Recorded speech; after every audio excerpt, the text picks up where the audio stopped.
Cuba bayangkan kalau bumi tiba-tiba hujan selama 2 juta tahun tanpa henti. Ya, bumi pernah mengalami tempoh ini dan ia dipanggil episod Pluvial Carnivien dan ia mengubah sejarah selama-lamanya. Kejadian ini berlaku kira-kira 234 juta tahun ketika semua tanah di bumi bercantum dalam sebuah super benua bernama Pangaea. Pada masa itu, bumi sangatlah panas dan kering. Kemudian, datanglah api. Letusan gunung berapi berterusan selama lebih 5 juta tahun, melepaskan begitu banyak karbon dioksida sehingga suhu global meningkat 3 hingga 10 Celsius.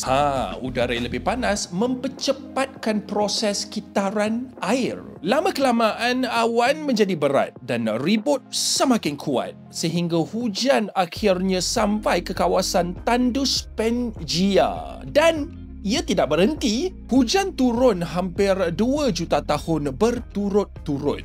Sungai membentuk lembah baru. Tasik muncul di kawasan yang dulu padang pasir. Kehidupan berkembang.